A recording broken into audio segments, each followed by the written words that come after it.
What's up, guys? Moonman here, and today we are in Charlotte, North Carolina. We're actually at the Forest Hill West Cemetery, to be more specific. We're gonna be taking a look and talking about a little bit about two famous people that are buried here in the same spot, Daisy and Violet Hilton, famous Vaudeville conjoined twins. Let's go do it.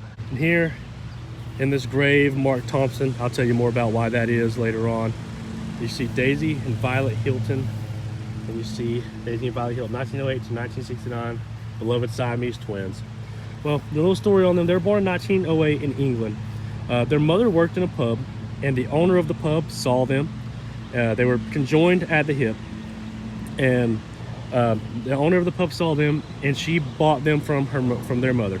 And she began putting them up in the window of the pub and having people pay 2 pennies to see them.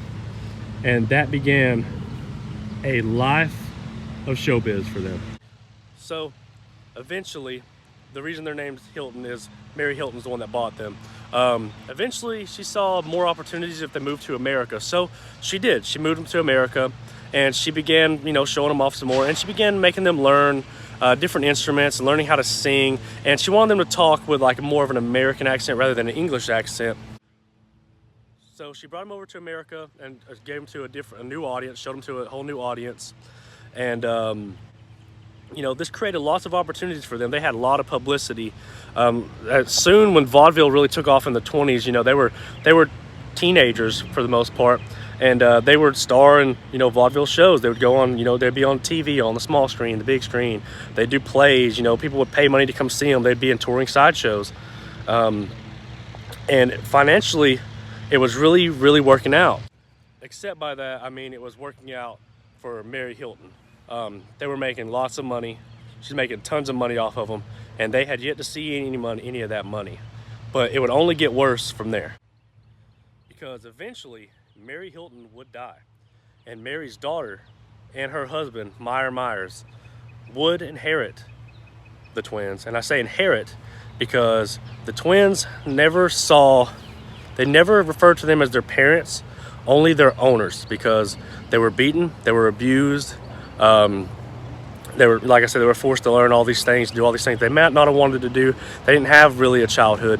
And all the money they were making, which it was a lot of money back then, they were seeing none of it. They had not any of it. Before we start keep the story, someone actually made 2 dolls, and they actually sewed them together, like they're conjoined, and they're a little bit falling down, so I'm going to fix them a little bit here. I'll do my best. Okay, so I fixed them a little better, and they actually say Violet and Daisy on there. Huh, whoever did that, you're awesome. And in their career, they would work with a lot of other famous people. Charlie Chaplin, one of the most famous of his time. Also Bob Hope, they would work with Bob Hope at some point. But another one that became really good friends with him was Harry Houdini. And he actually learned about them not getting any of their money and basically took a ride. And he convinced them that they have to break away from them. They have to, in order to have any kind of life for themselves. So that's exactly what they did. They snuck out one night. Someone helped them escape, and then they went through law and went in front of a judge and got completely emancipated, and they were able to actually get a little bit of their funds back. It was nowhere near as much as they made, but they were able to get a little bit of it back. So then the twins, they're on their own. They get their own managers to do their own stuff, and then what's next? So they did not abandon their life in show business. They kept embracing it. They were supposed to look exactly like and want them to, and they were twins, so they did. But whenever they went on their own, they would dye their hair different colors from each other. They would do, little things that were a little different. They tried to find a personality for themselves. And they went on to do some more vaudeville things. And eventually, they got to star in the movie Freaks, has Johnny Eck and some other, famous performers in there. And, they thought it was supposed to not be one that mocks them or anything. It's supposed to show them in a really good light. And later on, they said, that it was a little different than they thought. But, still, it's a great legacy piece for them. And, they're in a few scenes there. But eventually, as, Hollywood, even now, as you age, fame, it fleets a little. it started being, you know, they stopped getting as many calls, they stopped having as many jobs to do and whatever, and they had a manager. And what brings us to Charlotte, North Carolina, and why they're here, or not in England and not in LA or somewhere like that, is they were actually performing here. And they were at a drive-in theater. And a manager who saw the writing on the wall, that, you know, this was probably ending soon, he actually ran out on them during the performance, stole all the money, stole all the stuff, completely abandoned them, and they had nowhere to go. And at that point, they just gave up on show business. They decided, you know, we're just gonna get regular jobs, you know. They're gonna stay in Charlotte and get regular jobs. So they had nowhere to go, nothing to their name really. So they went to a local grocery store and they applied for a job, and they told the owner, you know, you can just pay us one rate, you know, you don't have to pay us 2 rates, just please give us a job. And he was like, no, that's wrong. I'll give you 2 rates, you both get paid, and you'll work for us. And at one point they were weighing vegetables, weighing the produce, and then at a later point one was actually bagging groceries and one was ringing them up. And they would actually, a lot of people say they remember going to the store and actually seeing them whenever they were kids.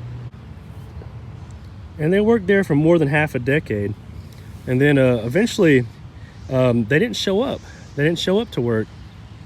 And it was unlike them. They always came to work and they always called if they weren't able to make it.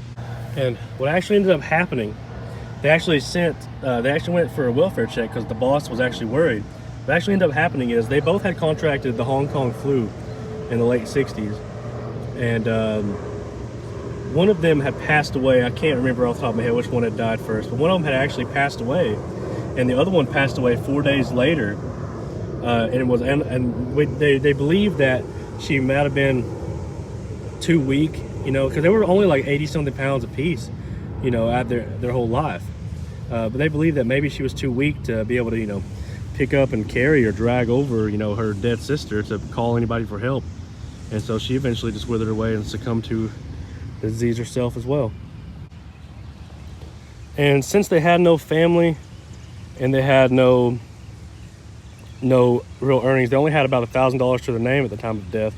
The reason they're in a stone that says Thompson is they actually was a family friend and they had an extra spot, and they just offered to say, hey, you know, they got nowhere to go, we're just gonna put them there. They were good people, and they can have our spot. So they gave them that spot.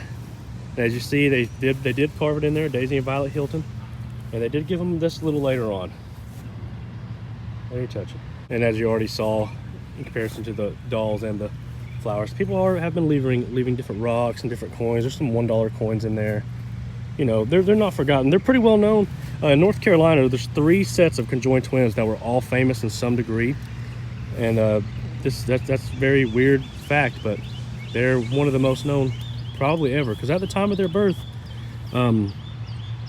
it wasn't very common to see conjoined twins. Usually they died very soon after birth. So that's going to be here from the graves of Daisy and Violet Hilton here in Charlotte, North Carolina, at the Forest Lawn West Cemetery. I just wanted to come pay my respects. You know, they're very important in the sideshow business, and I think they were important people in general of that time. You know, they really taught people to, you know, that, you know, they are individuals even though they were together, and that, you know, they wanted to be treated like people, and everybody remembers them as really nice people. You know, even more so than the impact they left on the stage here in Charlotte. Seeing all there's so many accounts of people having good memories of them as kids shows how good of people they really were. I think that's important to remember as well. But anyways, guys, it was nice to come here and visit, and I'm sure I'll be back sometime. And if you guys ever stop by the area, come visit Daisy and Violet, and come pay your respects to some sideshow legends. Like, subscribe, and share. Moon Man, he's out.